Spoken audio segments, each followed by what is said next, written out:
हाय बच्चों, कैसे हैं आप लोग। बच्चों आज हम लोग बात करने जा रहे हैं आपके ऑर्गेनिक केमिस्ट्री के पहले चैप्टर की, जिसे कहते हैं हेलो एल्केन हेलो एरीन। इसके पहले हमने आपको 3 वीडियोस दिए, जिसमें आपका पहला वीडियो जो था वो आपके ऑर्गेनिक केमिस्ट्री का जनरल प्रिंसिपल था। दूसरे वीडियो में हमने आपके बेंजीन से रिलेटेड आपको रोड मैप दिया, और तीसरे वीडियो में हमने आपको ऑर्गेनिक केमिस्ट्री का रोड मैप दिया, जिसमें से काफी चीजें आपको यहाँ पर आज से दिखाई देनी शुरू हो जाएंगी। और हम आप लोगों से उम्मीद यही करते हैं कि अब तक आप लोगों ने पूरे के पूरे रोड मैप को अच्छी तरीके से ड्रॉ कर लिया होगा।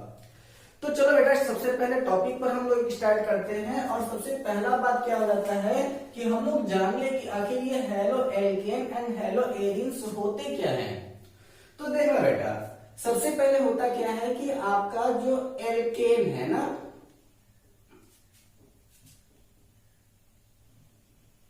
एल्केन, तो what is the formula of alkane. तो the formula of alkane is CnH2n plus 2। ठीक है, अब यहां पर आपका एल्केन का फॉर्मूला हमने क्या रख दिया कि CnH2nOn, just like for that CH4 C2H6 C3H8। Clear है ना। ये आपका क्या है, मेथेन एथेन प्रोपेन। इसी तरीके से butane pentane hexane heptane octane nonane and decane वो बढ़ता चला जाता है। इसके बारे में इंट्रोडक्शन आपको 11th क्लास में ऑलरेडी मिल चुका होगा। अब बात ये क्या कहता है कि जब कभी भी एल्केन की बात की जाती है तो वह आपके डायरेक्ट चेन लाइक स्ट्रक्चर की बात होती है, और जब एरीन की बात होती है तो एरीन का मतलब होता है कि it is the structure represented by geometrical या फिर साइक्लिक स्ट्रक्चर की बात की जाती है। ठीक है, तो सीधा मतलब है कि जो आपका हेलो एल्केन है उसका मतलब है चेन लाइक स्ट्रक्चर, एंड जो आपका हेलो एरीन है that is means cyclic structure. और हेलो एरीन में हम लोग को सबसे ज्यादा जो पढ़ना है वो किसके बारे में पढ़ना है, तो आपके बेंजीन से रिलेट करते हुए पढ़ना है। अब बात यह आ जाती है कि जैसे हमने ये कहा क्या कि जो आपका हेलो एल्केन है, तो इस हेलो एल्केन को हमने जनरली कैसे लिख देते हैं हम लोग, तो ये आपका स्ट्रक्चर होता है। अभी तक आप लोगों को 2-3 चीजें तो क्लियर हो गई होंगी। एक आपका हाइब्रिडाइजेशन, जिसको आपने क्लास 11th में भी पढ़ा था, थोड़ा सा इंट्रोड्यूस मैंने भी कर दिया था। थोड़ा सा उसके बारे में आज मैं आपको फिर से बता दूंगा कि आखिर हाइब्रिडाइजेशन को हम लोग आइडेंटिफाई कैसे करें, क्योंकि हम लोग के पास एग्जामिनेशन में ज्यादा टाइम नहीं होता है और हमें उसी के अकॉर्डिंग सारा का सारा काम करना होता है। ठीक है, तो जैसे अगर हमने यहाँ पर स्ट्रक्चर रख दिया किसका, मेथेन का। अब यहाँ पर मेथेन क्या करता है कि when methane react with chlorine due to presence of heat, यहाँ पर कई जगहों पर आपको यूवी करता है, यानी कि अल्ट्रावायलेट भी करता है। तो अल्ट्रावायलेट हो चाहे लाइट हो, दोनों आपका इनफ सब्सटेंसेस होंगे। तो that is known as replacement of carbon. यहाँ से आपका HCl जो होगा वो रिमूव होगा, और यहाँ पर आकर के एक हाइड्रोजन आपका आकर के अटैच हो जाएगा। 3 जगहों पर आपका हाइड्रोजन और एक जगह पर आपका क्या हो जाएगा, क्लोरीन हो जाएगा। After that when we are react again due to presence of heat and Cl2, it is also form HCl। और जहां जहां पर आपका HCl रिमूव हो रहा है वह सारे के सारे HCl रिमूव होंगे गैसेस स्टेट में बेटा। ठीक है, और इसके बाद ये क्या हो जाता है कि आपका फिर से क्या फॉर्म हो जाएगा, तो it is 2 place chlorine and 2 place hydrogen। After that when we are again uses Cl2 due to presence of heat, it is form HCl which is minus, यानी कि रिप्लेस होगा, और यहाँ पर क्या बनेगा, 3 place आपका क्लोरीन और 1 place पर आपका हाइड्रोजन।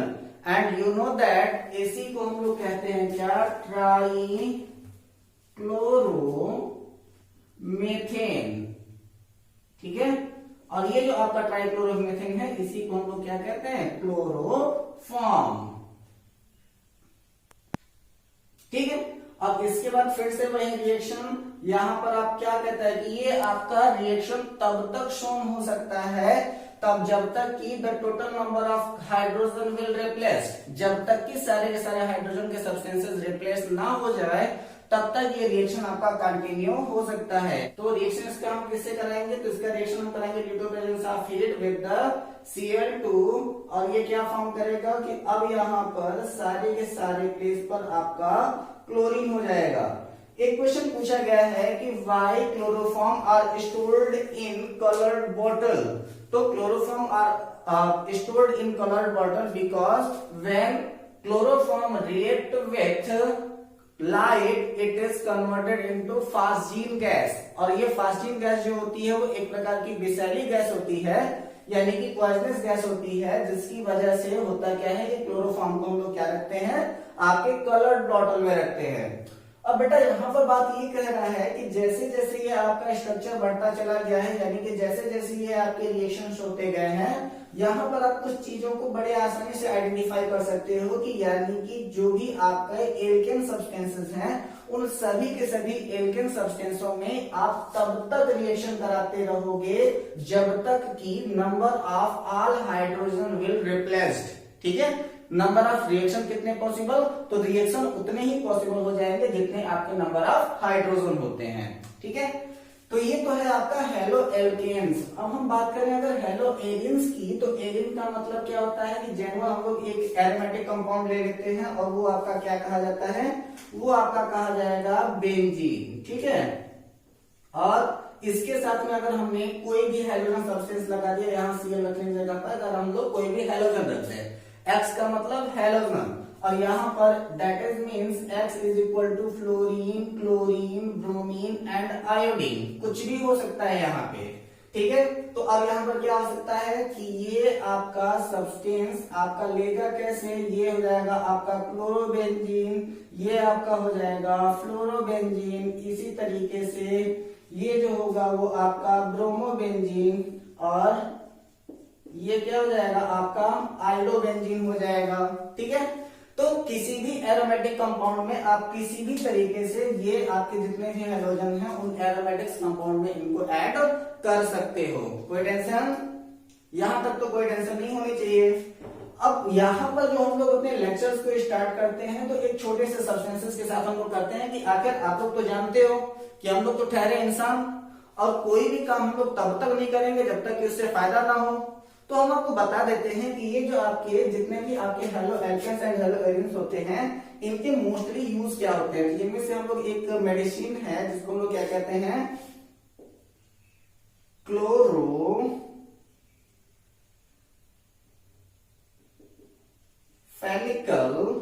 और इसका ये क्लोरोफेनिकल जो है वो एक प्रकार की मेडिसिन है and it is used during typhoid. ठीक है, किसमें यूज किया जाता है ये, तो जब टाइफाइड होता है तो टाइफाइड के समय में इस मेडिसिन को इस्तेमाल किया जाता है। क्या होता है ये आपका क्लोरोफेनिकल। एक ग्लैंड है जिसको हम लोग कहते हैं थायराइड ग्लैंड, और इस थायराइड ग्लैंड से एक हार्मोन निकलता है जिसको हम लोग कहते हैं क्या, थायरॉक्सिन हार्मोन। ठीक है, तो ये क्या है आपका थायरॉक्सिन हार्मोन है, और यहाँ पर ऑक्सिन का मतलब होता है आपका आयोडीन। ठीक है, तो यहाँ पर क्या अवेलेबल होता है, तो यह आपका आयोडीन की अवेलेबिलिटी होती है। इसके बाद है आपका हेलोथेन। ठीक है, हेलोथेन ये क्या है, एक प्रकार का एनेस्थेटिक है, कोई इसका ज्यादा यूज नहीं है। ये क्या है, एनेस्थेटिक। जैसे जब कभी भी किसी का ऑपरेशन वगैरह होता है तो ऑपरेशन करने के लिए जो बेहोश करने की दवा लगाई जाती है या फिर जो एनेस्थीसिया दिया जाता है, तो ये आपका जो हेलोथेन है वो क्या है, एक प्रकार का एनेस्थेटिक है। अब डिपेंड ये करता है कि जो आपके halo alkanes and hello arenes हैं, how many types of halo alkanes and hello arenes. There are three types of haloalkanes that is known as mono, di and poly। ठीक है, तो अब यहाँ पर क्या होता है, सबसे पहले अगर हम लोग मोनो कॉन्फ्लिक्ट के लिए बात करें तो यहाँ पर मोनो क्या हो जाएगा, तो ये हो जाएगा CnH2n + 1x। ठीक है, तो जहां पर मोनो की बात आएगी वहां पर क्या हो जाएगा, CnH2n + 1x की बात की जाएगी। और ये कैसा हो जाएगा, जैसे कि अगर हम कहें कि CnH2n + 2 जो आपका एल्केन का फार्मूला होता था तो उसमें क्या होता था, ये आपका हो जाता था CH4। लेकिन जब हम यहाँ पर हेलो एल्केन की बात करेंगे तो ये क्या हो जाएगा, CH3Cl। ठीक है, उसी तरीके से अगर हम लोग यहाँ पर रखते क्या थे कि C2H6 रखते थे तो ये क्या हो जाता C2H5Cl। ठीक है, तो इसका क्या नाम हो जाएगा, इसका नाम हो जाता है क्लोरोमेथेन, इसका हो जाता है क्या chloroethane, meth, eth, prop, but, pent, hex, hept, ऐसे जैसे जैसे चाहे हम उसको बढ़ाते चले जाएंगे। तो जब कभी भी किसी भी एक चेन के साथ ओनली वन हाइड्रोजन जो है वो आपका अटैच होगा, तो only one hydrogen attach, that is means it is known as monohalogens. जब हम लोग डाई हाइड्रोजन की बात करेंगे तो ये थोड़ा सा इंटरेस्टिंग हो जाता है ना। तो डाई हाइड्रोजन की अगर हम बात करें तो यह आपका डाई हाइड्रोजन क्या होता है कि जैसे कि अगर कोई भी एक कार्बन एटम है तो उस कार्बन एटम्स के साथ में आपके दो हाइड्रोजन लगे हुए हैं, यानी कि कार्बन के मॉलिक्यूल्स जो आपके मॉलिक्यूल बने हुए हैं उस मॉलिक्यूल में दो हाइड्रोजन लगे हों तो वह आपका क्या हो जाता है, आपका डाई हाइड्रोजन कहे जाते हैं। और वहां पर जो आपका डाई होता है उसमें से दो केसेस होते हैं, या तो ऐसा हो सकता है कि जो आपका हाइड्रोजन अटैच है वह दोनों अलग अलग कार्बन पर अटैच होगा, या फिर ऐसा भी हो सकता है कि जो आपका कार्बन का अटैचमेंट है वह एक ही कार्बन पर दो के दोनों हाइड्रोजन अटैच किए हैं। या फिर अब यहां पर होता क्या है कि ये जो आपका किया गया है कि पहला वाला क्या कह रहा है कि पहले वाले में ये जो हाइड्रोजन अटैच है वह दो अलग अलग कार्बन से आपका जो हाइड्रोजन है वो अटैच है। यहाँ पर हाइड्रोजन के रूप में मैंने क्लोरीन को यूज किया है, ठीक है, आप किसी को भी यूज कर सकते हैं, चाहे आप क्लोरीन यूज करो, फ्लोरीन यूज करो, ब्रोमीन यूज करो, आयोडीन यूज करो, वो आपकी मर्जी है। ठीक है, तो यहाँ पर हमने किसको यूज किया है, तो यहाँ पर सी सिंगल बॉन्ड सी के साथ में मैंने दो के दोनों क्लोरीन दोनों अलग अलग कार्बन एटम पर यूज किया, और यहाँ पर मैंने क्या किया कि जो आपके दोनों क्लोरीन है वो मैंने सिंगल कार्बन एटम पर यूज किया है। बाकी यहाँ पर क्या बच जाएगा, तो यहाँ पर ये अगर स्ट्रक्चर को कंप्लीट किया जाए तो यहाँ पर एक हाइड्रोजन रह जाएगा और यहाँ पर तीन हाइड्रोजन अटैच होंगे। ठीक है, तो अब यहाँ पर बात यह आ जाती है, इसको मैं हटा देता हूँ, जनरल आप इसको बात करें, क्योंकि जहां पर आपके कार्बन की बैलेंसिंग 4 होती है उस कार्बन की बैलेंसिंग को 4 कंप्लीट करने के लिए हम लोग करते क्या है कि जहां पर जो आपके फंक्शनल ग्रुप लगे हैं वो तो ठीक, और जितने फंक्शनल ग्रुप का बांड अगर कम हो रहा है यानी कि कार्बन के साथ 4 बांड लगना है, जितने बांड कम है उतने बांड आपके क्या हो जाते हैं, आपके हाइड्रोजन होते हैं। वो आपके पहले वीडियो में मैंने आपको बेंजीन वाले स्ट्रक्चर में मैंने बताया भी था कि आप करते क्या हो कि बेंजीन बना करके सीधे सीधे आप काउंट कर देते हो, लेकिन उसके साथ में जो आपके 6 हाइड्रोजन जुड़े हैं उसके बांड को आप लोग जल्दी काउंट नहीं करते हो और वहीं पर आपकी गलती होती है। तो यहां पर जब किसी भी दो अलग अलग कार्बन एटम से अगर आपका हाइड्रोजन अटैच हो तो उसको हम लोग कहते हैं वेनिकल। ठीक है, और जो आपका एक ही कार्बन से दो आपके हाइड्रोजन अटैच होते हैं तो उसको हम लोग कहते क्या है, उसको हम लोग कहते हैं जेमिनल। ठीक है, तो when halogen are attached with two different carbon it is known as vesicle, and when carbon are attached with only single carbon that is known as geminal। Geminal शब्द का अर्थ आप लोग इस तरीके से लगा सकते हो कि जैसे विशेष प्रतिभा वाला, यानी कि जिसके अंदर बहुत ज्यादा गुण हो। ठीक है, तो जैसे कि एक ही कार्बन के साथ में दो हाइड्रोजन लगे यानी कि इसके अंदर क्वालिटी ज्यादा हो गई, तो जिसके अंदर क्वालिटी ज्यादा हो वह आपका जेमिनल, जिसके अंदर क्वालिटी थोड़ी सी कम हो वो आपका क्या कहलाता है, तो वह आपका कहलाता है वेनिकल। ठीक है, कोई ज्यादा इसमें टेंशन वाली बात नहीं है। अब यहाँ पर हम लोग थोड़ा सा और आगे चलते हैं। इसके बाद फिर आपका क्या है, तीसरा वाला है आपका पॉली, और पॉली में हम लोग क्या देखते हैं कि when कार्बन अटैच जो आपके हाइड्रोजन होते हैं वो सिंगल कार्बन से ज्यादा आपके एक ही ग्रुप में एक ही फंक्शन में, जैसे कि यहाँ पर आपका रख दिया गया कि CHCl3 हाइड्रोजन का अटैचमेंट हुआ तो वो आपका क्या हो जाता है, पॉली हो जाता है। ठीक है, तो अगर एक हाइड्रोजन अटैच है तो वह मोनो, दो हाइड्रोजन अटैच है तो वो डाई, और 3 या 3 से अधिक हाइड्रोजन अटैच है तो वह आपकी किसके कैटेगरी में आ जाते हैं, तो वह आ जाते हैं आपके पॉली की कैटेगरी में। ठीक है, यहां तक की बातें तो आई थिंक आप लोगों को समझ में आ गई होंगी। अब थोड़ा सा हम लोग आगे चलते हैं। अब जो आपके हाइड्रोजन होते हैं वह आपके दो टाइप में मेनली रिप्रेजेंट करते हैं। एक जो होता है वो आपका स्ट्रक्चर डिपेंड करता है आपके sp2 हाइब्रिडाइजेशन के अकॉर्डिंग, और एक जो होता है वो आपका इंडिकेट करता है किसके, sp3 हाइब्रिडाइजेशन के अकॉर्डिंग। ठीक है, तो अकॉर्डिंग टू हाइब्रिडाइजेशन, तो hydrogen attached with sp3 hydrocarbon and hydrogen attached with sp2 hydrocarbon. तो यहाँ पर क्या होता है कि अब यहाँ पर सबसे इंपॉर्टेंट बात ये आ जाती है कि आप हाइब्रिडाइजेशन को इंडिकेट कैसे करेंगे कि कहां पर आपका sp2 है, कहां पर आपका sp3 है।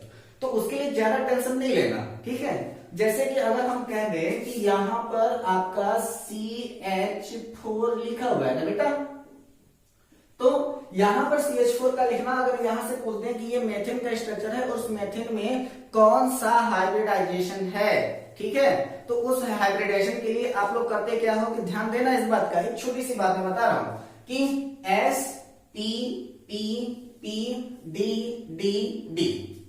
इतना लिख सकते हो। मतलब क्या है, 1 2 3 4 5 6 7, इसके से ज्यादा तो हो नहीं सकता, क्योंकि 8 हुआ तो 8 का मतलब स्टेबल हो जाएगा ना। तो अब यहां पर देखना कि जब कभी भी आपका sp हाइब्रिडाइजेशन होता है तो इसका मतलब है कि ये 2, ठीक है। अगर sp2 हुआ तो एक s और 2 p, अगर sp3 हुआ तो एक s और 3 p, अगर sp3d हुआ तो एक s और 3 p और एक d। अगर आपके पास आ जाता है sp3d2 तो क्या हो जाएगा, एक s 3 p और 2 d। sp3d3 तो एक s और 3 p और 3 d, यही आता है, ठीक है।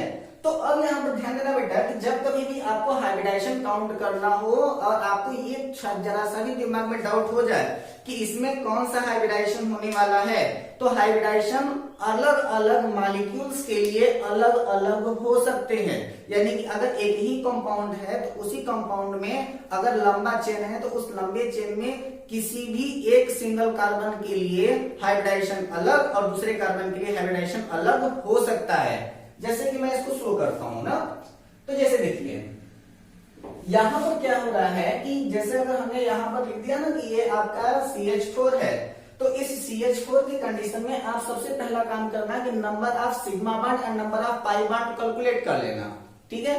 तो यहां पर क्या हो रहा है कि कितने sigma, 1 sigma 2 sigma 3 sigma 4 sigma, total number of sigma कितने हो गए, 4 सिग्मा। तो यहां पर 4 सिग्मा का मतलब हो जाता है एक यस और 3 ठो पी। हाइब्रिडाइजेशन यहां पर कौन सा हो जाएगा, वह आपका हो जाएगा sp3 हाइब्रिडाइजेशन, ठीक है। तो जब कभी भी आपको हाइब्रिडाइजेशन काउंट करना हो तो उस हाइब्रिडाइजेशन को काउंट करने का एक सबसे सिंपलेस्ट मेथड यही है। उस मेथड में आप करेंगे क्या कि आप किसी भी स्ट्रक्चर में बॉन्ड को काउंट करें, और बॉन्ड को काउंट करने के बाद जैसे कि अगर यहां पर हमको लिख देना हो कि C डबल बॉन्ड C, और यहां पर 2 हाइड्रोजन इधर और 2 हाइड्रोजन हमें रखना हो इधर, ठीक है। अब हमसे ये कह रहा है कि अगर हम इस कार्बन के लिए अगर हम बात करें कि ये वाला कार्बन जो है इसके साथ में हाइब्रिडाइजेशन कौन सा है, तो इसके हाइब्रिडाइजेशन को नोट करने के लिए हम लोग करेंगे क्या कि ये आपका 2 के दोनों क्या हो जाएगा बेटा, सिग्मा होगा, और ये दोनों जो होंगे वह आपके पाई होंगे। और जब हाइब्रिडाइजेशन काउंट करना होगा तो हाइब्रिडाइजेशन करने में पाई को हम लोग काउंट नहीं करेंगे, सिर्फ और सिर्फ सिग्मा को काउंट करेंगे। यानी कि इस कार्बन एटम के लिए जो हाइब्रिडाइजेशन होगा वह आपका sp हाइब्रिडाइजेशन होगा, 190 डिग्री का एंगल बनेगा और ये लीनियर सेट होगा, ठीक है। तो हाइब्रिडाइजेशन की सबसे अच्छी क्वालिटी क्या है, सबसे अच्छा मेथड क्या है, उसको विदाउट किसी भी थ्योरी के निकालना, याद करने से कोई मतलब नहीं है उसका। तो आप करोगे क्या, सबसे पहली बात याद रखना कि count all types of bond,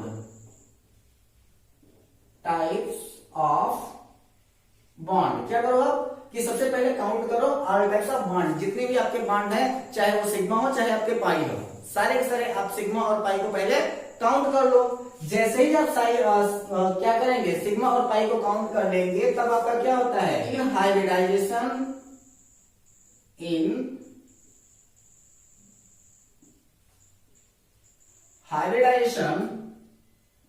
sigma count at count, ठीक है। सिग्मा को आप काउंट करेंगे और पाई को काउंट नहीं करेंगे, ठीक है। तो आप यहां पर जैसे देखो क्या बेटा कि जैसे अगर हमें यहां पर बेंजीन का स्ट्रक्चर बना दिया, ठीक है। अब यहां पर बेंजीन के स्ट्रक्चर में यही होता है, ठीक। अब यहां पर इसके स्ट्रक्चर को आप ध्यान देखो तो यहां पर क्या है, एक हाइड्रोजन तो यहां आपका अटैच होता है और इसके अटैच होने के बाद यहां पर क्या है, सिग्मा सिग्मा सिग्मा पाई, ठीक है। तो अब यहां पर क्या है कि एक सिंगल कार्बन के साथ में 1 2 3 सिग्मा और ये वाला जो है वो आपका पाई है।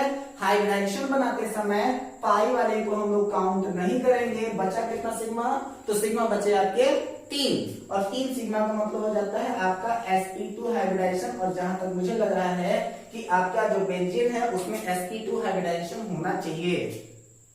अब होता है कि नहीं होता ये आप लोग हमको कमेंट सेक्शन में बता देना, ठीक है। लेकिन मेरे अकॉर्डिंग अब यहाँ पर क्या कह रहा है कि हम लोग क्या करें कि हाइब्रिडाइजेशन को काउंट करते समय हम लोग सिर्फ और सिर्फ सिग्मा बांड को काउंट करते हैं, पाई बांड को काउंट नहीं करते। तो जितने आपके सिग्मा उतने सिग्मा को आप काउंट कर लीजिए, वही आपका हाइब्रिडाइजेशन होगा। जैसे कि एक क्वेश्चन अगर आपसे पूछ दिया जाए कि what is the hybridisation are found in PCl5, ये आपका एक कैटलिस्ट और आपका इसी चैप्टर में PCl5 आने वाला है। तो PCl5 तो which types of hybridization are found in PCl5, तो PCl5 में क्या हो जाता है कि फास्फोरस के साथ में सबसे पहले सारे के सारे बॉन्ड इंडिकेट करा लो, ठीक है। और अब यहाँ पर क्या कह रहे हैं बेटा, अब यहाँ पर फास्फोरस के साथ में ये सारे के सारे सील हो जाते हैं। तो 1 sigma 2 sigma 3 sigma 4 sigma 5 sigma, sigma कितने हैं 5 हो गए ना। तो अब क्या हो जाएगा sp3d हाइब्रिडाइजेशन इसमें है, चेक कर दो, ठीक है। क्योंकि यहाँ पर कोई भी पाई नहीं है, तो अगर पाई नहीं है तो यह क्या हो जाएगा आपका, क्या हो जाएगा ये 1 2 3 4 5 सिग्मा है। तो 5 सिग्मा का मतलब है कि यह आपका sp3d हाइब्रिडाइजेशन होगा, ठीक है। चेक कर सकते हो आप लोग। ऐसे ही अगर आपका हम लोग कह दे क्या कि sf6, तो जैसे ही sf6 हुआ तो वह क्या हो जाएगा sp3d2 हाइब्रिडाइजेशन होगा, चेक कर लो, ठीक है। तो वहां पर आपको करना क्या है कि total number of sigma bond ही आपको चेक करने हैं। जितने आपके सिग्मा बॉन्ड उसी के अकॉर्डिंग आप करोगे क्या, तो तुरंत बता दोगे कि इसमें sp2 हाइब्रिडाइजेशन है कि यह इसमें आपका sp3 हाइब्रिडाइजेशन है। तो अगर हम हाइब्रिडाइजेशन के अकॉर्डिंग बात करें आपके halo alkane and halo alkanes की, तो आपका क्या आता है कि halogen attach to sp3 hybridization carbon. तो halogen attach to sp3 hybridized carbon atom, ठीक है। तो यहां पर हमने क्या कहा कि मैंने अगर कहा कि कोई भी एक आपका कंपाउंड है, उसी कंपाउंड में ऐसा पॉसिबल है कि कोई भी एक आपका कार्बन है तो उसमें आपका sp2 हाइब्रिडाइजेशन हो, ऐसा भी पॉसिबल है कि उसमें sp3 हाइब्रिडाइजेशन हो, इट इज पॉसिबल। तो यहां पर हम क्या कहते हैं कि halogen attach to sp3 hybridised carbon. और जब आपका sp3 हाइब्रिडाइज्ड कार्बन होते हैं तो इनके रिएक्शन जो होते हैं 3 टाइप के आते हैं। और वो तीनों टाइप कौन कौन से होते हैं, तो आपका पहला वाला होता है एल्किल हैलाइड। और जब आपका एल्किल हैलाइड होगा तो यहां पर क्या होगा कि 3+ आपका हाइड्रोजन होगा और किसी भी एक पेड़ पर या फिर किसी भी एक एक्सेस पर आपका क्या हो जाएगा, आपका हैलाइड अटैच होगा। दूसरा वाला होता है जिसको हम लोग कहते हैं एलाइलिक क्लोराइड, एलाइलिक हैलाइड,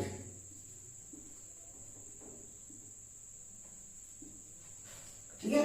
तो अभी आपका एलाइलिक हैलाइड क्या होता है, तो एलाइलिक हैलाइड का मतलब होता है बेटा कि जैसे जिस कार्बन पर आपका हैलोजन अटैच्ड हो, यानी कि यहाँ पर इस वाले कार्बन से आपका क्या है हैलोजन अटैच है ना, तो इस हाइड्रोजन के पहले वाले कार्बन के पास में अगर डबल बॉन्ड अवेलेबल है तो उसको हम लोग क्या कहते हैं, एलाइलिक हैलाइड कहते हैं, ठीक है। तो अब यहाँ पर क्या हो जाता है कि C double bond C single bond C with the single bond X, यानी कि X में आपका फ्लोरीन, क्लोरीन, ब्रोमीन, आयोडीन कुछ भी हो सकता है, ठीक है। तो अब यहाँ पर अगर आपका कुछ भी ऐसा अटैचमेंट होता है, यानी कि जिस कार्बन एटम के साथ में हाइड्रोजन अटैच है उसके पहले वाले कार्बन के पास अगर डबल बॉन्ड हो तो उसको हम लोग क्या कहते हैं, एलाइडिक हैलाइड के नाम से जानते हैं। तीसरा वाला हो जाता है आपका बेंजाइलिक हैलाइड, BENZYLICHALIDE, ठीक है, बेंजाइलिक हैलाइड। और बेंजाइलिक हैलाइड में क्या होता है कि यहाँ पर भी हम क्या कर रहे हैं कि sp3 हाइब्रिडाइज्ड ऑर्बिटल की बात कर रहे हैं, तो यहाँ पर sp3 वाले में जैसे बेटा यहाँ बेंजीन तो है लेकिन यहाँ पर आपका CH2X हो जाएगा। क्यों? क्योंकि अब यहाँ पर CH2X होने का मतलब कि कार्बन जो सेंट्रल रिप्रेजेंट करेगा वह आपका ये वाला कार्बन होगा, इसके साथ में ये हाइड्रोजन जुड़ा है और उसी कार्बन के साथ में ये बेंजीन जुड़ा हुआ है, तो इसको हम लोग क्या कहते हैं, आपके बेंजाइलिक हैलाइड कहते हैं। कोई दिक्कत? तो ये आपके 3 टाइप के हो जाते हैं जो आपके sp3 हाइब्रिडाइज्ड कार्बन कहे जाते हैं। और अब आपकी हम बात करते हैं किसको, halogen attached with sp2 hybridised carbon के बारे में, ठीक है। तो halogen attached with sp2 hybridised carbon, तो अब इसमें हम लोग क्या करेंगे, इसके ज्यादा फॉर्म नहीं है, सिर्फ 2 हैं। कौन कौन से? तो एक को हम लोग कहते हैं वेनाइलिक हैलाइड। कौन कौन सा? तो पहला वाला है आपका वेनाइलिक हैलाइड, वेनाइलिक हैलाइड। वेनाइलिक हैलाइड का मतलब कि यहाँ पर sp कौन सा हाइड्रेशन मैंने बताया था, sp2, तो यहाँ पर C double bond C single bond के साथ एक तो आप हाइड्रोजन जोड़ दो और दूसरा वाला आपका क्या जोड़ दो, कोई भी हाइड्रोजन जोड़ दो, X जोड़ दो, ठीक है। हाइड्रोजन का मतलब क्या, आपका क्लोरीन क्लोरीन ब्रोमीन आयोडीन होता ही है। और यहाँ पर ये वाला जो कार्बन है वो कौन सा हाइब्रिडाइजेशन इंडिकेट कर रहा है, तो वह इंडिकेट कर रहा है कौन सा, आपका sp2 हाइब्रिडाइजेशन। क्योंकि देखो 1 सिग्मा 2 सिग्मा 3 सिग्मा, ये वाला पाई है, पाई को काउंट करना नहीं है, 3 सिग्मा का मतलब sp2 हो जाएगा। तो यहाँ पर जब कभी भी आपका हाइड्रोजन जो है वह आपके किसी ऐसे कार्बन एटम के साथ अटैच्ड हो जिसके पहले आपका डबल बॉन्ड लगा हो, यानी कि कार्बन जो है वो आपका sp2 हाइब्रिडाइजेशन इंडिकेट कर रहा हो, that is known as vinylic halide, ठीक है। दूसरा है आपका एलाइलिक हैलाइड। दूसरा क्या हो जाता है, एराइलिक हैलाइड, ठीक है। तो एक आपका है क्या वेनाइलिक हैलाइड और दूसरा क्या है आपका एराइलिक हैलाइड। एराइलिक हैलाइड का मतलब कि कोई भी आपका एरोमेटिक ग्रुप ले लो और उसके साथ डायरेक्टली कोई भी आपका हाइड्रोजन अटैच कर दो, क्योंकि आपको पता है कि यहाँ पर हर एक प्लेस पर आपका क्या है, हर एक प्लेस पर आपका हाइड्रोजन है, ठीक है। तो यहाँ पर हाइड्रोजन को रिप्लेस किया और उसकी जगह पर किसी भी एक हाइड्रोजन को हमने अटैच करा दिया, तो वह आपका क्या हो जाता है, आपका एराइलिक हैलाइड कहा जाता है। अगले वीडियो में हम लोग बात करेंगे कुछ इंपॉर्टेंट आईपीएससी नेम्स की। तो आप लोग अपने बुक में, एनसीईआरटी के बुक में जितने भी इंपॉर्टेंट आईपीएससी आपको दिखाई देगा, सारा का सारा तो मैं नहीं कराऊंगा, लेकिन जो इंपॉर्टेंट है उसको मैं करा दूंगा और इसके बाद फिर हम लोग सीधे सीधे प्रिपरेशन मेथड की ओर चलेंगे।